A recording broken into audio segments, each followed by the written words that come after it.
You ever notice how quiet the world gets just before something terrible happens? It was a Tuesday. Boring. Regular Tuesday. Kids were dragging their feet into school. Coffee shops were crowded with half-awake zombies. Traffic was its usual brand of soul-killing, and the sky was blue. Clean. Calm. That kind of sky where you just know it's going to be a good day. And then the sky cracked. That's the only word for it. Cracked. Like someone took a sledgehammer to a windshield from the other side. No warning. No message. No fancy monologue from an alien overlord about peace and unity. Just silence until it wasn't. A sound came next. Deep, low, like a growl from a throat too big to exist. You could feel it in your chest, buzzing behind your eyes, vibrating in your teeth. People covered their ears. Some dropped to their knees, crying, praying, screaming. Then came the ships. Massive, black, jagged things that didn't glide.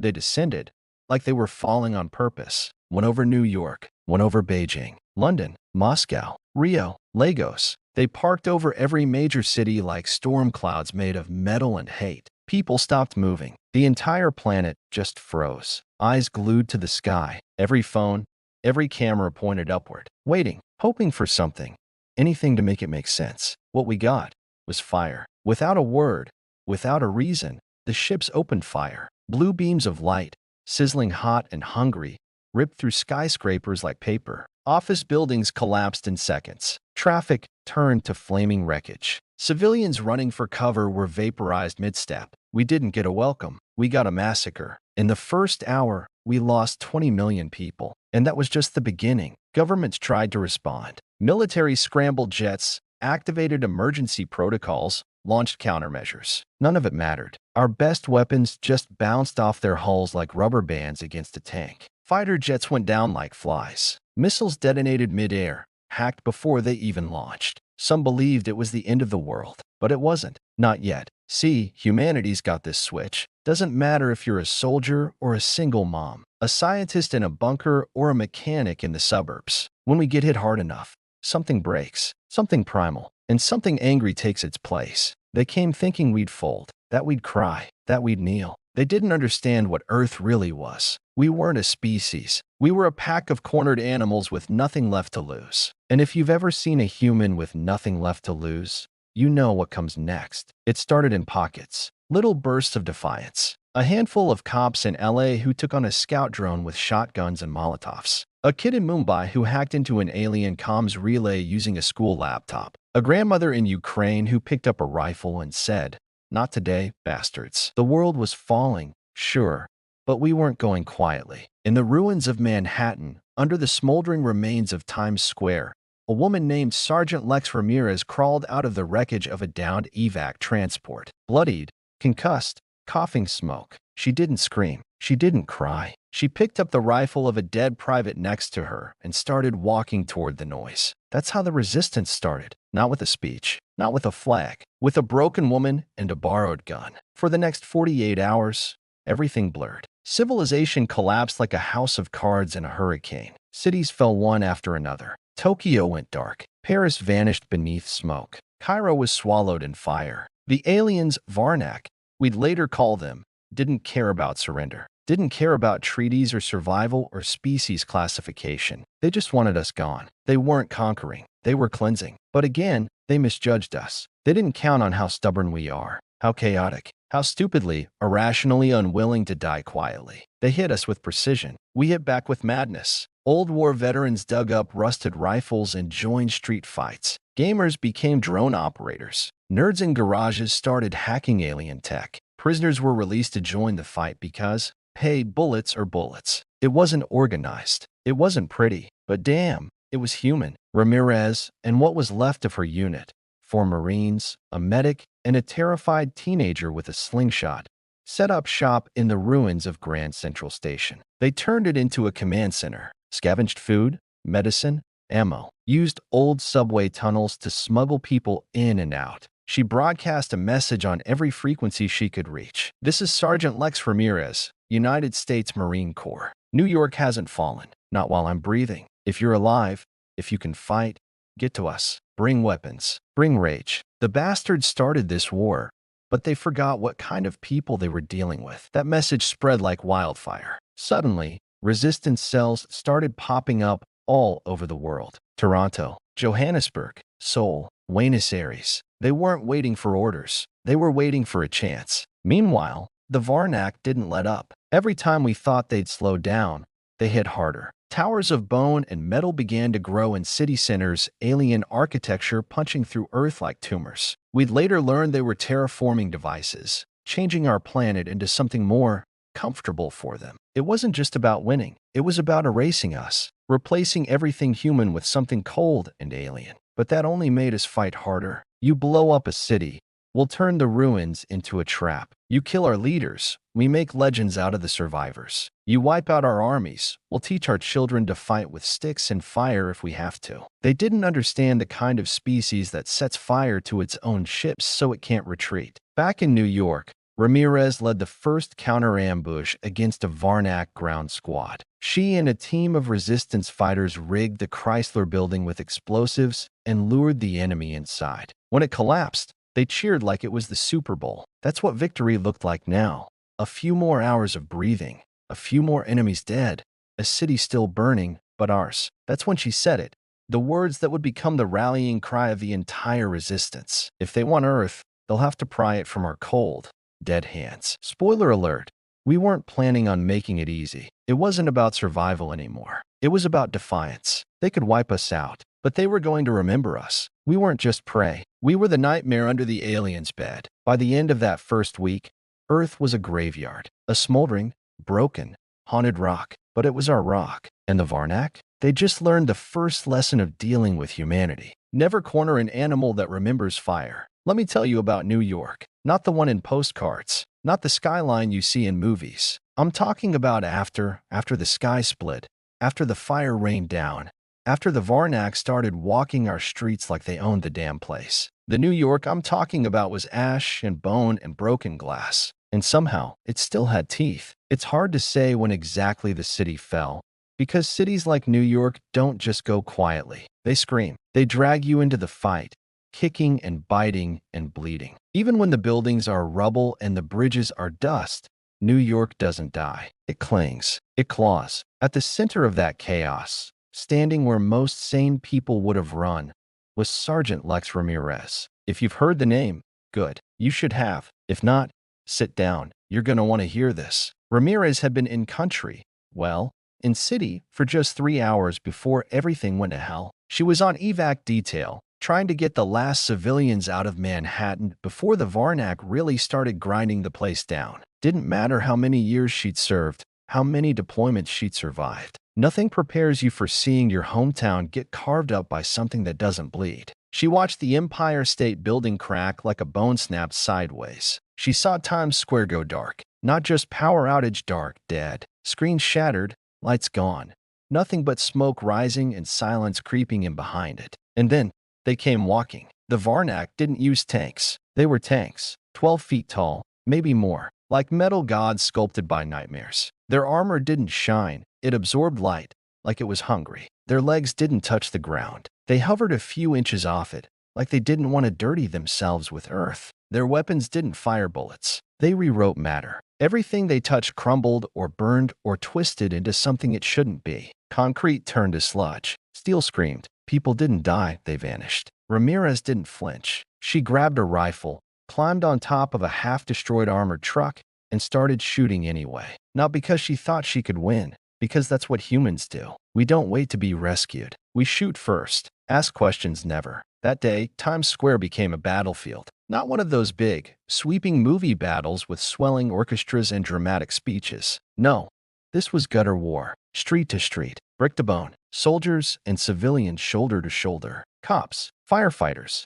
retired vets, kids with baseball bats. They all fought. Because what else was there to do? Ramirez found herself at the center of it all, running point for a defense line made up of maybe 24 survivors and one dented tank that could barely turn left. They called it Old Gertie. She was stubborn, ugly, and refused to die. Kinda like the rest of us. They turned overturned buses into barricades, cars into cover, office chairs into ammo haulers. They used everything. Kitchen knives, nail guns. One guy showed up with a medieval sword, and it worked. Not because the weapons were good, but because the people behind them meant it. Every time a Varnak walker came stomping down the avenue, Ramirez would wait until it got just a little too close, then signal Gertie. One round, right in the chest, knocked the bastards back a few feet, maybe more. And when that didn't do the job, Ramirez would sprint under the thing with a satchel charge strapped to her back like a damn suicide mission and shove it where the sun doesn't shine. Boom. One more down. Scratch another name into the rubble. They lost ground. Of course they did. You don't fight gods and expect clean wins. But they made the Varnak work for every inch. That's the part people don't talk about. They say New York fell. No, New York made them bleed for it. By the end of the third day, the sky was black even in the afternoon. Smoke, dust. The air tasted like metal and death. Bodies were buried under collapsed buildings. Streets were rivers of flame. And still, Ramirez stood her ground. There's a story, hell, maybe a myth now, about the last stand at 42nd Street. Ramirez and her people had just 3 RPGs left. Half their rifles were jammed. No more tank shells. Gertie was leaking coolant and screaming like an old dog. And down the boulevard, 2 Varnak behemoths. Full armor. Aerial drone support. The works. Anyone else would have run. Ramirez spat blood, stood up, and said one sentence. If we're going out, let's make it loud. They ambushed the lead walker with what little explosives they had, then swarmed it with grenades and homemade EMPs. When the second one tried to retreat, Ramirez climbed on its goddamn back, jammed a pipe bomb into its spine, and leapt off just as it exploded in blue fire. She limped back to the barricade, covered in ash and something that probably used to be alien insides. Someone handed her a bottle of water. She took one sip and growled, "Tell every bastard out there that New York ain't dead. Not while I'm still breathing." And you know what? They did. That message was picked up by a ham radio in Queens, then by a shortwave in New Jersey, then a satellite relay in Boston. In hours, her voice was bouncing across the entire damn planet. Not polished, not pretty, just raw human rage. We're still here. We're not done. Come and get us. Was New York lost? Yeah. Eventually, the Varnak overwhelmed the boroughs, took the bridges, crushed the tunnels. What survivors there were had to flee into the underground or scatter into the wild zones. But that wasn't the point. Because for 3 days, a band of broken humans with duct-taped rifles and fire in their guts held the line. They didn't win, but they proved something no weapon ever could. We won't break. That stand lit a fuse. Other cities started fighting back harder, smarter. Ramirez's stand bought the world time. Time to regroup. Time to learn. Time to remember who the hell we are. And Ramirez? She didn't die in that battle. Nope. She walked out of New York with one arm in a sling, a scar down her cheek, and a fire in her eyes that could melt steel. She didn't just survive. She became the face of the fight. The woman who flipped the bird at an alien god and lived to do it again. So yeah, New York fell, but it didn't go quietly. It went out swinging. And that was just the beginning. You know that moment when fear stops working? When you've seen so much death, so much loss, so much wreckage, that your brain just flips a switch and says, screw it. If I'm going out, I'm taking something with me. Yeah, that's where humanity was now. The invasion wasn't a surprise anymore. The horror had settled in. Grief had turned to grit. And what was left wasn't pretty or polished. What was left was steel in the blood. Let me paint you a picture. The cities had been blasted into memories. Whole skylines erased like chalk off a blackboard. Airports? Gone. Communication lines? Toast. Governments? Clinging to scraps, fighting over control of satellites and food drops. Law was just a rumor in the smoke. And in that lawless, fire-blackened mess, humanity adapted. Not the shiny kind of adaptation you see in documentaries. I mean ugly adaptation. Welding rebar into spears. Strapping explosives to RC cars. Ripping Varnak drones apart with bare hands just to see what wires made them tick. It wasn't coordinated. It wasn't tactical. It was personal. Every person had lost something: family, home, hope. And that grief hardened into resolve. We weren't fighting for flags anymore. We were fighting because someone had to pay. Ramirez? She didn't disappear after New York. No, she went deeper. After the fall, she and her squad, what was left of them, anyway, went underground. Literally. Old subway systems, maintenance tunnels, collapsed basements. That's where the resistance breathed. They called it the down below. Dark, damp, smelled like rust and sweat and desperation.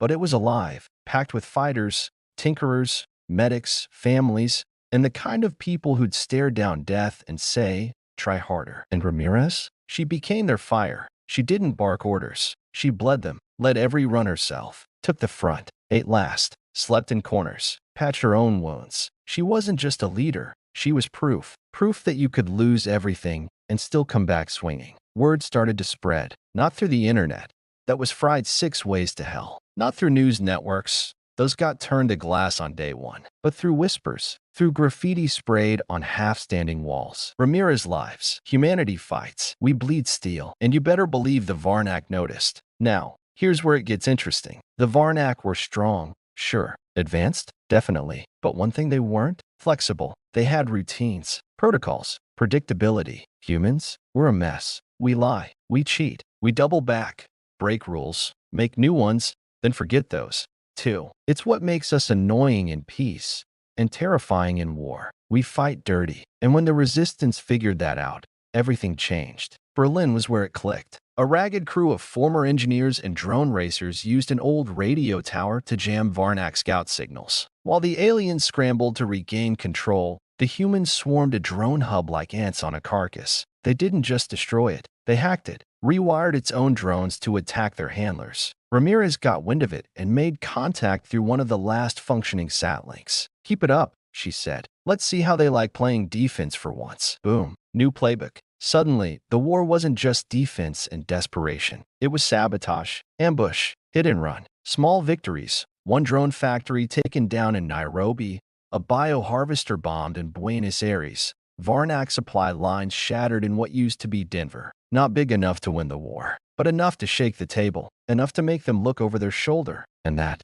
was enough. Ramirez formed something called the Bones. No flags, no uniforms, just fighters who had lost more than they could ever bury and had nothing left to give but fire and fury. Recruitment was easy. You show up, you fight. That was the rule. You could be a street racer from Tokyo, a baker from Milan, a janitor from Atlanta, didn't matter. You wanted revenge? You were in. And if you couldn't fight, you built, you brewed, you fixed, you carried, you healed. Everyone did something. That was the key. No more waiting for governments to get their act together. This was us, making it work with duct tape and guts. The Bones' first big move? An assault on a Varnak terraforming rig in the ruins of Chicago. Massive thing 400 feet tall, pulsing with blue energy, pumping poison into the air and roots into the ground. Took them 2 weeks just to reach it. Sleeping in the cold, eating canned beans and radiation pills, watching the skies, always. Ramirez led the charge. No backup, no air support, just 30 fighters for RPGs,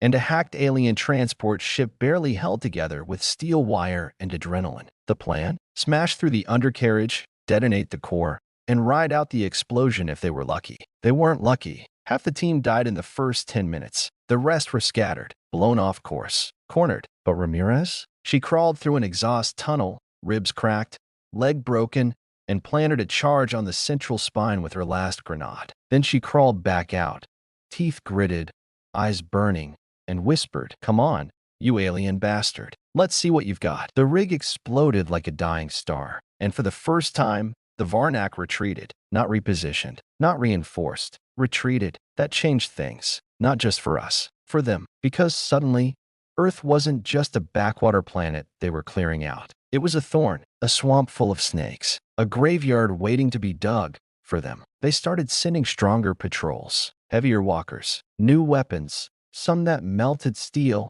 some that messed with your mind. Didn't matter. Humans learned, adapted, fought smarter, hit harder. Because when you've got steel in your blood, you stop caring how big the monster is. You just keep swinging. And something else started to happen. People who lost everything, they found each other. Grief turned into unity. Strangers into squads. Enemies into brothers. Whole families were built from nothing but pain and survival. Around bonfires and in rubble bunkers. With shaky hands and tired eyes and shared laughter that sounded like hope. We started building again. Little things. Radio towers. Solar rigs. Field hospitals. Bullet factories and underground parking garages. It wasn't much, but it was ours. And it was built with dirt under the nails and rage in the heart. Ramirez kept moving. Never stayed in one place more than a few nights. She'd show up to a settlement, help fix their defense grid, take a squad out on a raid, leave behind a new sniper tower, and vanish into the night like some half-myth, half-warrior ghost. She was a leader, a legend, A reminder that humanity wasn't finished yet, that we could still bleed, still laugh, still fight. And the phrase started showing up everywhere. Spray painted on walls, tattooed into skin, carved into bullet casings and helmets in the sides of tanks. Steel in the blood, because that's what this war had become now. Not just survival, not just resistance. It was identity. We weren't the species that bent the knee. We were the species that sharpened broken bones and stabbed gods in the dark. This was our home, and if the Varnak wanted it, they'd have to tear it from hands that had turned to iron. You'd think that in a war against aliens who turned cities into ash and children into shadows, the worst monsters would come from another world. But no, sometimes the scariest things don't come from the sky. They come from the mirror. The resistance was finally starting to breathe. Not comfortably, not safely, but there was rhythm to the chaos now. Ambushes were working. Outposts were holding. Supplies were trickling back into broken communities. It wasn't victory, but it felt like progress. Which is why what came next hit harder than any Varnak beam ever could. Because betrayal? It doesn't explode. It rots. It started with whispers. A failed raid in Pakistan. A vanished convoy in Alaska. Whole squads disappearing from the map. No distress signal. No remains. Just silence. Like someone had vacuumed them off the face of the earth. At first, we blamed the Varnak. Of course we did. They'd already proven they could screw with our tech. We figured they were jamming us, learning to anticipate our moves. But then came the footage. Grainy, blurry, but clear enough. A resistance safe house, burned to the foundation. But this wasn't some alien plasma strike. This was controlled demolition. Clean, surgical, human-made. No Varnak in sight. And right there, on one of the remaining security cameras, clear as day, men, human men, wearing no insignia, moving like special forces, silent, efficient, erasing their own kind. Ramirez saw the footage and didn't say a word for a full minute, just stared. Then she slammed a fist on the table and said one word. Accord. Nobody knew much about them back then. Just a name floated once or twice on intercepted transmissions. Project Accord. The Accord Directive. Always wrapped in bureaucratic fog and encrypted silence. But now it had a face. Traitors. Humans who had made a deal with the devils that fell from the stars. Here's what we found out. Early on, first week of the invasion, maybe even before, a handful of politicians, CEOs, defense contractors, and high-ranking military brass saw the writing on the wall. They didn't think Earth could win, didn't think we were worth saving. So they reached out. Or maybe the Varnak reached in. Doesn't matter. A deal was made. The Varnak would spare a select few, protect their bunkers, let them rebuild society in their own image after the culling. In return, information, targets, coordinates, resistance movement layouts, leadership positions. They sold us out, not for power, not even for survival, for comfort. They wanted to live easy while the rest of us burned. Ramirez didn't take betrayal lightly. Not when she'd watched kids die cradling their mothers. Not when she dragged the half-melted corpse of her own sergeant out of a bombed metro tunnel. So when she learned that humans had been helping the Varnak kill their own kind, she didn't get mad. She got quiet. And that's when you knew something terrible was coming. She pulled together a hand-picked team. Not the usual brawlers or heavy gunners. This was surgical. A hacker named Linz, who once brought down a Varnak relay using a modified toaster. A stealth op called Mira, who moved like a shadow and never missed with a blade. And Kai, the quiet one. Ex-Special Forces, eyes always scanning, always listening. Their mission? Simple. Find the source of the Accord transmissions. Root out the rot. End it. The trail led them to the Himalayas. Not the peaks, not the tourist spots. Deep into the bones of the mountains. Buried inside a forgotten Cold War bunker. Camouflaged by centuries of snow and silence. That's where the Accord hid. Living like kings under layers of ice and betrayal. Getting there was hell. Snowstorms thick enough to drown in. Thin air that clawed at your lungs. Varnak drones buzzing low searching. But the team made it. Scarred, frostbitten, exhausted. But burning with that quiet, human fury that doesn't leave room for pain. What they found inside the bunker wasn't just betrayal. It was arrogance. Wide, polished halls lit by artificial sunlight. Hydroponic gardens, climate control, clean clothes, smiling faces, smiling, as if the world outside wasn't on fire. As if they hadn't personally thrown gasoline on it. They were met by a man in a suit. No name, no rank. Just smooth words and hands that had never held a weapon. We're securing humanity's future, he said.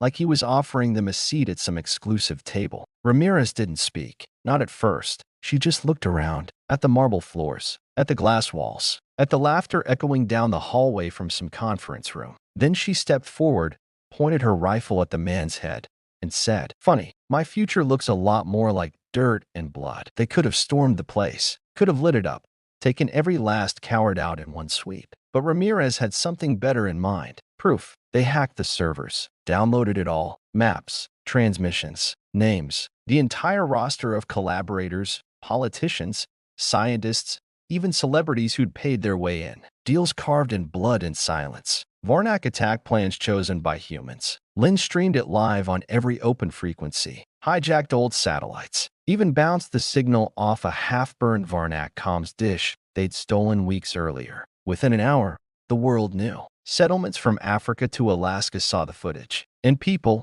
already hardened, already furious, snapped. Resistance cells turned their attention inward. They rooted out infiltrators, hunted accord operatives, public trials, public executions. No more hiding, no more shadows. It was justice. Ugly, fast, final. But Ramirez? She stayed behind, held the team back, because she wasn't done. Not yet. She found the server room, the beating heart of the Accord's data hub, floor-to-ceiling drives humming with secrets. She looked at it, then looked at Mira. "Burn it," she said. And that was that. They planted thermite, walked out as fire ate the past. Ramirez left a final message scratched into the bunker's metal wall before they detonated the exit behind them. Earth doesn't need cowards, just fighters. When they got back, things were different. The resistance wasn't just fighting aliens anymore. It was fighting for itself, cleaning house, drawing lines. No more second chances. No more safe corners for traitors. You'd think it would break us, fighting each other, learning we were betrayed from the inside. But it didn't.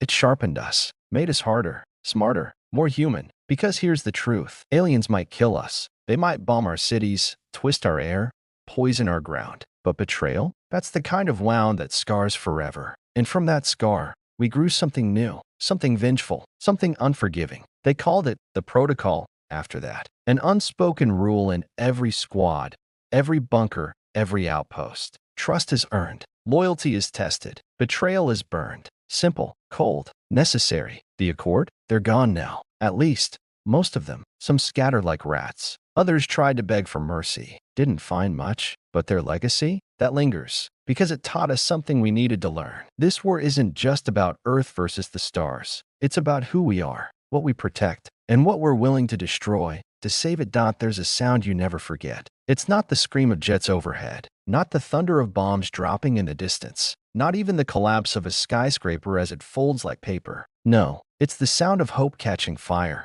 Because when Tokyo burned, it wasn't just another city falling. It was Earth fighting back for the first damn time. Let's rewind a second. At this point in the war, Earth had learned how to bleed with style. We weren't winning, not yet, but we weren't running anymore either. From the ashes of lost cities came lessons. From betrayals came unity. And from Ramirez, grizzled, scarred, and dragging the weight of every dead friend like armor, we got something else entirely. A spark, one that refused to die. So when Varnak Command set up a Dreadnought-class carrier over Tokyo, massive, ugly, humming with blue light like it was choking the sky, something in the resistance snapped into place. No more watching cities fall. No more hiding in tunnels, praying the scanners passed by. We weren't prey anymore. We were the storm. Tokyo had already taken a beating, but it still stood. Kind of. Not tall or proud, but angry. The city was all jagged teeth and broken neon, rooftops packed with human-made flak guns,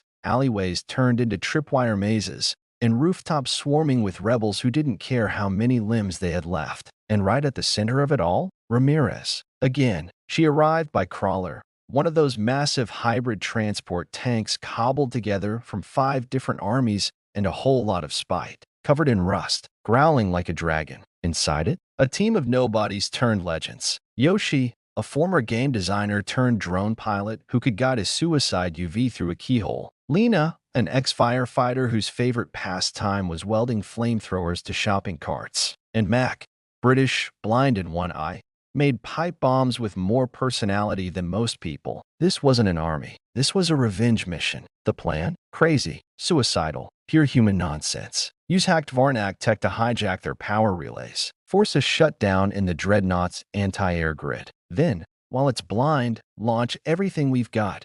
Drones, rockets, even retrofitted World War II fighter planes. The Resistance had maybe 30 minutes of open sky. 30 minutes to hit a ship the size of a mountain with weapons built in garages. No backup, no fallback, just fire. Ramirez stood on a rooftop, looking up at the carrier blocking out the moon like some mechanical god. She didn't blink, didn't flinch, just whispered, "Let's clip their wings." Yoshi launched the first wave. Drones stitched together from alien scraps and GoPro parts, screaming across the sky with warheads bolted to their bellies. They hit the outer hull like mosquitoes on a windshield, but they did the job. Distract, disrupt, destroy. Meanwhile, Mac and Lena kicked off the ground assault. Smoke bombs, EMP bursts, plasma flares, anything to make the ship look down, so we could hit it from above. And then, the sky cracked. A human pilot named Aiko, flying a patched-up F-16 loaded with scavenged torpedoes, broke through the dreadnought's blind spot and let hell loose. The torpedoes didn't dent the armor. They sank through it. Blue fire erupted. Alarms screamed. The Varnak ship actually shuddered. That's when Tokyo erupted. People didn't wait for permission. Fighters launched from rooftops.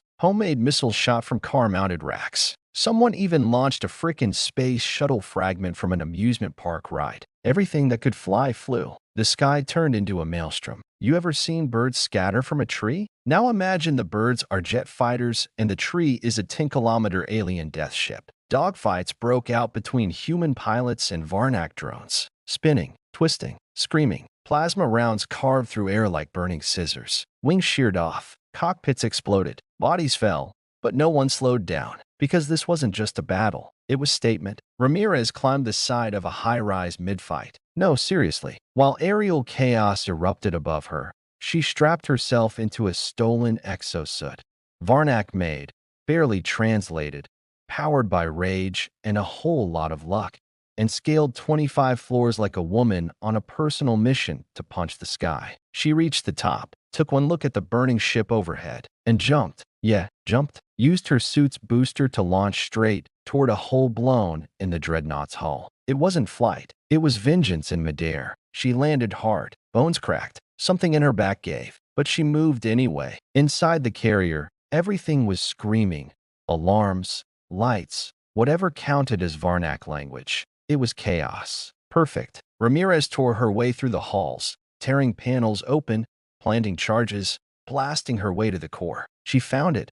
A pulsing mass of alien light and humming death. She strapped the last of her explosives to it, then pulled out her radio. "This is Ramirez. Mission complete. Tell the bastards Earth says hello." And she ran. Back on the ground, Lena and Mac were dragging wounded from rubble, eyes scanning the skies. Suddenly, the dreadnought shook. Lights flickered. Its engines coughed. And then, it fell. Not slowly, not gracefully. It plummeted. A whole mountain of alien metal crashing through Tokyo's skyline, lighting up the night like Judgment Day on Fast Forward. The sound, it wasn't fear. It wasn't shock. It was joy. Because we did it. We took one of theirs down. On our terms. With our blood. And our fury. They found Ramirez 3 hours later, buried under smoking wreckage, arm half broken, suit dead. She was laughing. Barely conscious. Soaked in blood. But laughing. They asked her how she did it. She just grinned, coughed, and said, "Told you we weren't done yet." News of the dreadnought's fall spread like wildfire. Across every resistance channel. Across every bunker. Across every hiding hole where humans still had a pulse. Tokyo wasn't just a win. It was a beacon. Proof that the gods could bleed. Proof that fire could rise from rubble. Proof that humanity, messy, loud, defiant to the end, wasn't just fighting back. We were getting good at it. They called it the Firestorm Offensive, not just for the burning sky, but for what it lit inside us. A hunger, a rhythm, a war song. That night, under smoke-choked stars, Ramirez looked out over the broken city, watched the embers drifting like fireflies, and muttered to herself, "One down. Let's see how many more we can bury."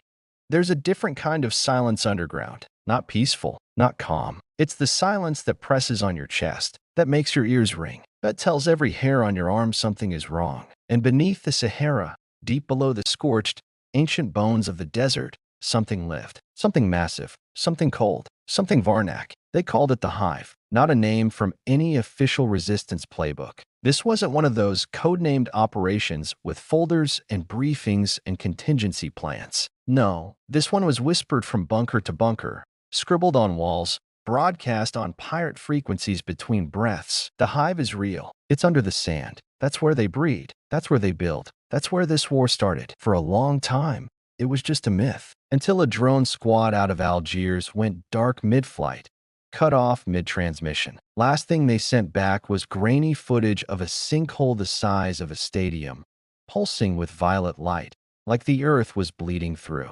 Ramirez saw it once, paused the footage, rewound it, paused again, then stood up and said, "Pack light, we're going in." No one argued, not because they liked the plan, hell no, but because when Ramirez says something with that voice, the room goes cold, like fate just tapped you on the shoulder and said, "You're on." The strike team was small. Had to be. Anything bigger would set off the Varnak's seismic sensors. They went in with just seven souls against a planetary wound, each one handpicked by Ramirez, each one with nothing left to lose. There was Kai, still stoic, still deadly, still silent in that way that made you feel like the shadows were listening to him. Nia, the medic, ex-surgeon turned field butcher, hands steadier under pressure than any machine. Soul, demo expert, half mad, always grinning, probably born too close to a live wire. And Ramirez herself, bleeding, limping, healing wrong but never backing down. Together, they dove into the pit. Not metaphorically, literally. The Sahara had split like something beneath it was clawing up. Tunnels spiraled down, carved not by tools but by growth. Alien tendrils fused with bedrock, pulsing with biolight, twitching like muscle. The deeper they went, the more the air changed. Dry desert heat gave way to damp, thick air that smelled of iron and birth. Not human birth. Something wrong. Something hungry. They called it the hive, yeah. But hive doesn't do it justice. Hives are neat, ordered, hexagonal. This was a womb, a breeding ground, but also a brain. The Varnak weren't just deploying from here. They were thinking from here, planning, learning, dreaming up new ways to burn us out. They reached the first chamber after 6 hours of crawling, climbing, whispering every footstep like the walls were listening. And maybe they were, because the moment Ramirez stepped into that room, they heard it, a low hum, not sound exactly, more like pressure in the bones, something alive, something aware. The chamber was vast, a dome of flesh and tech, dripping with resin, laced with glowing strands that pulsed like veins. Pods lined the walls, hundreds of them, maybe thousands, each holding something inside. Some pulsed, some twitched, some stared. Cloning vats, Nia whispered. "No," said Ramirez. "Factories." Because the Varnak weren't born, not like us. They were grown, each one tailored, designed. Soldiers, engineers, walkers, each one purpose-built to end us. And this hive was the heart of it all. They had one mission. End it. Not sabotage, not delay. End it. Soul-rigged explosives with hands moving faster than breath. "We hit the central artery," he said, pointing to a thick glowing conduit that pulsed every time a pod twitched. "Take that out. The whole place chokes." "Timer?" Ramirez asked. "No time for a timer." She nodded once. They all knew what that meant, but nothing ever goes smooth, right? They'd barely set half the charges when the hive noticed. The hum turned into a screech, low and high at once, like metal being twisted inside your skull. Walls cracked, pods burst, and the Varnak came. Not the ones we'd fought above ground. These were fresh, raw muscle and wet armor, not fully formed but fast, violent, insane. They didn't fight like soldiers. They swarmed. Kai was the first to intercept, blades out, moving like smoke. One Varnak lost its head before it even landed. Another was turned inside out by Soul's wrist bomb. But it wasn't enough. They kept coming. Nia took a hit to the side, ribs snapping like twigs, still kept shooting. Soul was bleeding out by the time he set the last charge, his smile wider than ever. "We're gonna make fireworks," he said, laughing blood into his teeth. Ramirez grabbed him, half-dragged him to the core. "We do this now," she said. "We already did," he replied. She looked around, half her team down, MO low. "Time gone." She turned to Kai, nodded, detonated. Kai blinked once, just once, then pulled the trigger. The hive didn't explode like you'd expect. There was no fireball, no scream. It just collapsed, folded inward, like the whole thing regretted existing. Walls liquefied, pods melted, the screen died mid-echo, and for a moment, just one moment, the earth went still. like it breathed. Ramirez woke up days later, buried in sand, cracked ribs, dislocated shoulder, hearing gone in one ear. She clawed her way out with blood-caked fingers and stared at a horizon she barely recognized. Flat, quiet, no hive, just dust and peace. For now, Kai didn't make it. Neither did Sol or Nia. They bought the win with everything they had. Ramirez lit a fire that night, alone in the desert, burned the last of her rations, and whispered every one of their names into the flame. Back at HQ, they didn't throw a party. No one popped champagne. But across the world, the Varnak staggered. Their new soldiers stopped coming. Their clones turned erratic. Their attacks suddenly clumsy. The heart was gone. The body was bleeding. The hive was dead. And with it, their advantage. You ask people now, what changed the war? They'll say Tokyo, or the Accord leaks, or the bunker raids in Brazil. But the real answer? It died beneath the sand, in a place no map remembers. It died when Ramirez and 6 others crawled into hell with nothing but grit and C4, and came back with hope. The war wasn't over, not even close. But for the first time, the Varnak weren't just fighting rebels. They were fighting ghosts, fueled by memory, by names whispered in firelight, by steel in the blood and dirt in the teeth, by humans who refused to die quietly. If you want to punch a god, first you've got to reach the sky. That's what they used to say. Problem was, Earth had spent most of the war bleeding into the dirt. Cities burning, oceans boiling, whole continents broken like porcelain plates. The sky? That was Varnak territory. They owned it. Their ships sat in low orbit like vultures, waiting, watching. You so much as launched a weather balloon and they'd fry it with surgical precision. Space was theirs, until it wasn't. See, humans, we're stubborn. Tell us, you can't. And we'll build something out of scrap metal and rage just to prove you wrong. And in the ruins of an abandoned lunar research station, buried deep in a forgotten NASA project nobody funded for decades, that's exactly what we did. We built the sledge. It wasn't supposed to be a weapon, not at first. Back before the war, it was just a half-dream, part habitat, part telescope array, mostly duct tape and politics. But when the Varnak came, someone got a very human idea. What if we turned it into a gun? And just like that, the moon became a fortress. Of course, we didn't launch anything the usual way. Rockets were too loud, too slow, too easy to track. No, this was smuggled up in pieces, one pod at a time. Old stealth shuttles, recycled boosters, hidden launch points scattered across war zones. A backpack-sized reactor here, a whole panel there. Blueprints transferred by hand, line by line, etched into metal scraps in case of capture. It took 3 years. 3 years of silence. 3 years of pretending it didn't exist. But when it was finished, oh man, imagine a jagged, ugly thing floating just over the gray edge of the moon. Built by tired hands, fueled by desperation, wrapped in solar shielding and human spite. That was the sledge, a rail gun the length of a city block. Its core was a magnetic accelerator powered by a fusion battery stolen from a Varnak crash site. Its ammo? Anything heavy, scrap metal, tank husks, even old satellites. Didn't matter. You load it.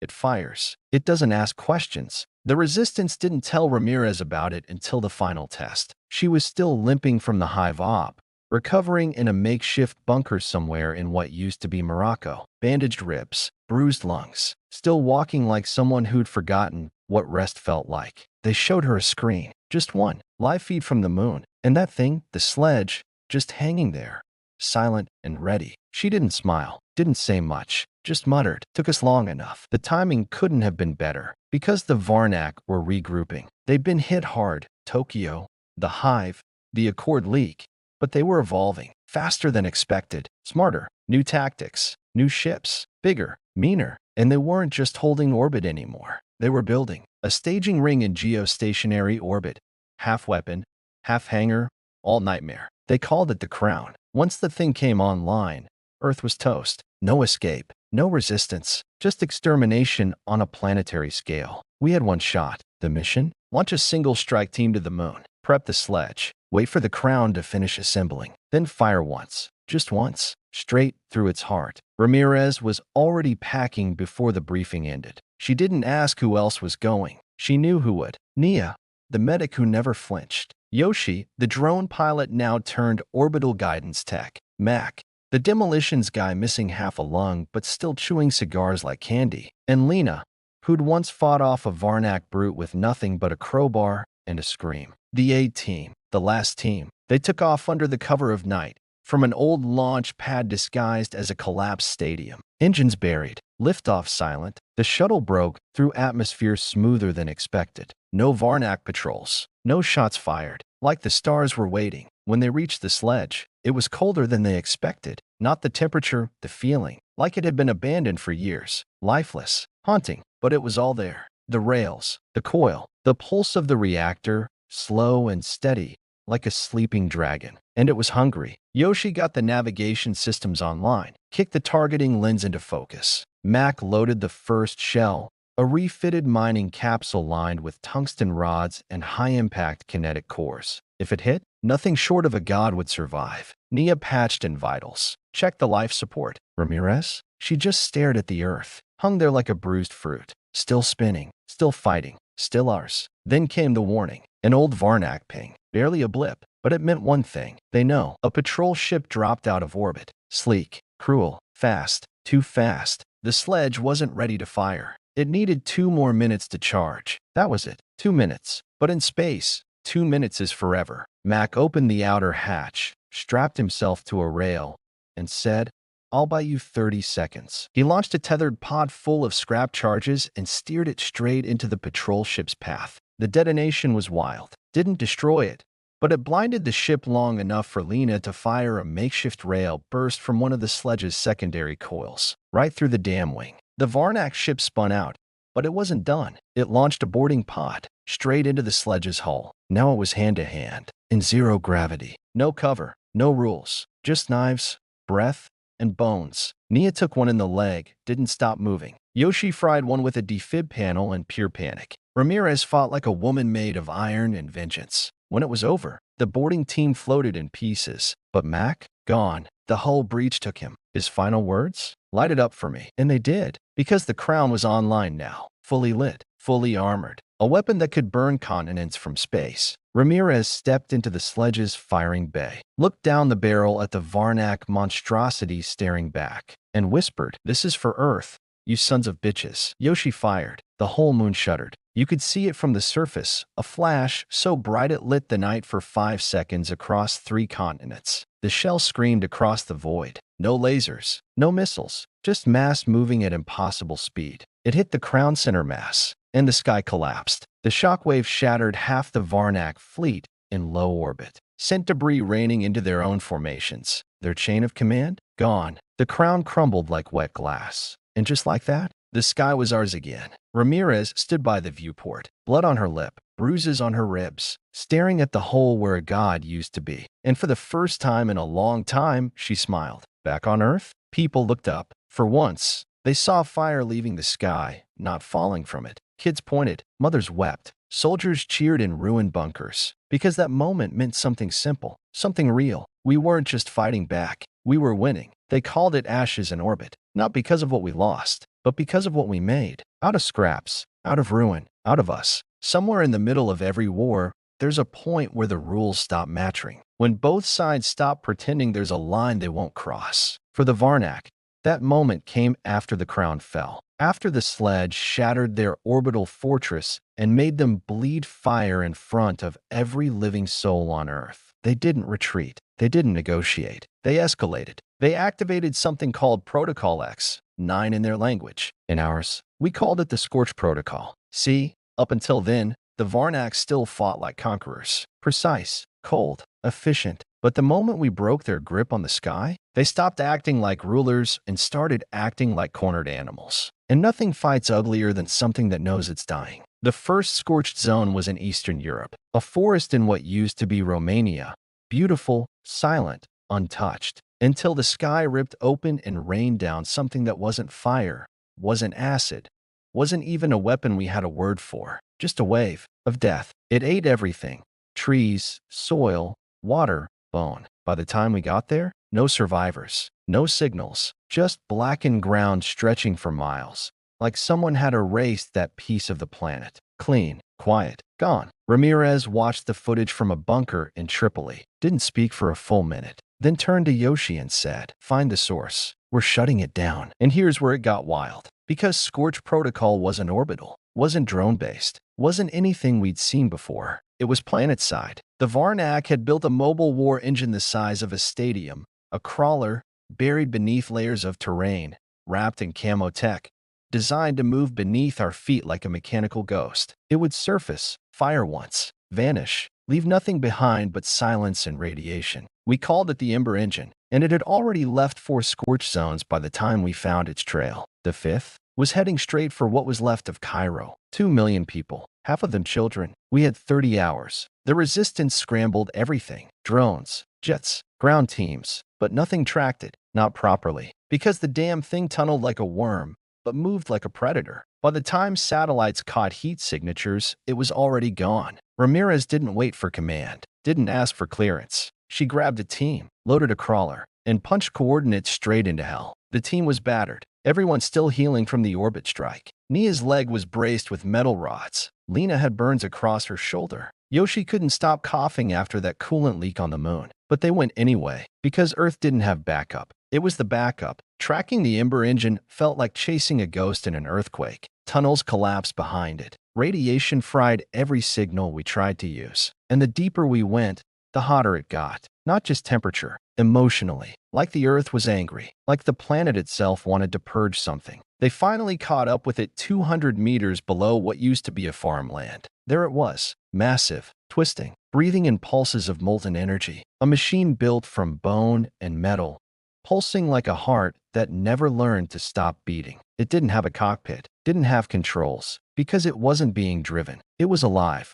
not born, grown. The Varnak hadn't just built weapons, they bred them. This thing wasn't a tank. It was a biomachine, fed by fusion, wrapped in pain, moving through the earth like a tumor with legs. And now, it was waking up for its 6th shot. The mission changed instantly. No more observation, no more plans. Ramirez looked at the core, glowing through the hull like a warning flare, and said, "We blow it, right now." Yoshi hesitated. The radiation alone. Ramirez cut him off. "We don't get to hesitate." The plan? Classic human madness. They'd enter through a venting shaft, crawling through heat so intense it blistered their skin in seconds, and planned a nuke at the biocore. One shot, no timer, manual detonation, because the shielding would block any signal. And even if it didn't, there wouldn't be enough time to get out. So someone had to stay. Nia volunteered first, didn't even blink. Yoshi said no, said they needed her for medical, said they'd all die without her. Then he volunteered. "I'm already cooked inside," he joked, coughing again. But Ramirez shook her head. "No, this is mine." And that was that. They fought their way inside. Clawed past mutated Varnak soldiers guarding the core like immune cells fighting off infection. Every hallway pulsed. Every surface moved. Ramirez felt like she was inside something dreaming of murder. They reached the chamber with 7 minutes left, and it was like stepping into the belly of a dying sun. The core sat there, spinning, throbbing, feeding on Earth's heat, and ready to fire one last time. Right at Cairo, Ramirez looked at her team, said nothing, just nodded. Lena stepped forward, tears in her eyes, handed her the detonator. Then they left, one by one. Yoshi, Nia, Lena, until Ramirez was alone. Again, she sat beside the core, laid the charge, ran a wire into its pulsing heart, and stared at it, not with fear, with hate. Because this thing, this machine, it wasn't just a weapon. It was a promise that the Varnak would never stop, that they'd keep turning Earth into a graveyard until nothing was left but dust. So Ramirez did what humans do best. She broke the promise. The explosion tore through the Earth like thunder with teeth. It collapsed the tunnel, vaporized the engine, turned stone into glass. A shockwave punched up through the crust and erupted from the ground like a volcano. People in Cairo saw the plume rise, and for a moment, panicked. But then came the broadcast. Lena's voice, cracked and shaking, but clear. "Ember engine neutralized. Scorch protocol is down. The Earth holds." Ramirez didn't walk out of that tunnel. She never intended to. But her legacy? It crawled out covered in soot and victory. Her name was spoken across the world like a war prayer. She gave us the sky. She stopped the burn. She lit the match, and then swallowed the fire. And the Scorch protocol? Never activated again. The Varnak lost their ace. Because when you weaponize fire, you better pray your enemies aren't already living in it. From that day on, there was a new name painted on every rebel crawler, every bunker wall, every soldier's sleeve. Ashbourne, not in memory of death, but in honor of what came after. You know that feeling when the whole world shrinks to one moment? Like everything you've ever fought for, every lost friend, every scar, every broken promise, all boiling down to a single breath. That's where we were. The broken moon, not some poetic name, a damn fact. The Varnak stronghold, sitting behind the moon's dark side, was a fortress built from nightmare and silence, invisible to us, untouchable, a shadow in the shadow, and inside, the last war engine, the one that could end us all. For years, the broken moon had been a ghost story whispered in war rooms and trenches. The resistance knew it was there, heard the transmissions, saw the fleets gathering, but no one thought we could hit it. Not until Ramirez, limping, fierce, and twice burned by loss, said, "We don't get to run anymore." It wasn't a raid. It was a suicide mission. An elite team, handpicked from the ashes of every battle. Ramirez, Nia, Yoshi, Lena, and a few others, soldiers who'd learned to carry their pain like armor. They boarded the Phantom, a stolen Varnak stealth cruiser, packed with stolen tech,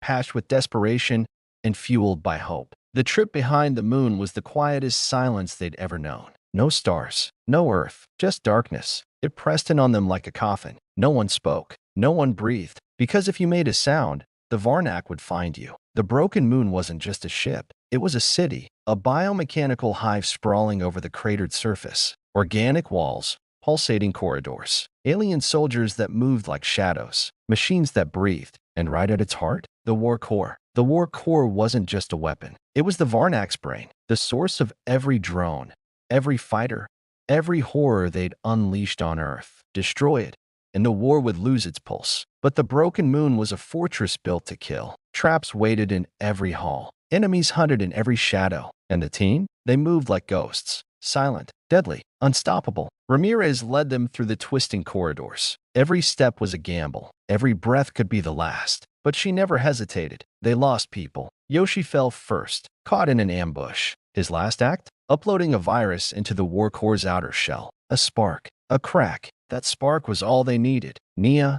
and Lena pushed forward, fighting past walls that pulsed with alien life, fighting past soldiers that didn't bleed. Ramirez reached the core chamber alone. The war core was monstrous, a cathedral of pulsating light and metal. It hummed with power, with death. She planted the charges, heart pounding, hands shaking. Then came the alarms. The ship roared to life. Varnak's soldiers swarmed. Ramirez fought, like she'd fought every day of her life. Like the last ember of humanity burned inside her. The charges detonated. The war core shattered. The ship began to collapse. Ramirez barely escaped, floating in the cold void, looking back at the broken moon, exploding. Back on Earth, the war engine died. The skies cleared, and humanity breathed again. That moment, it wasn't just a victory. It was a declaration. Humanity wasn't done, would never be done, because when the world breaks us down, we rise, stronger, fiercer, unbreakable.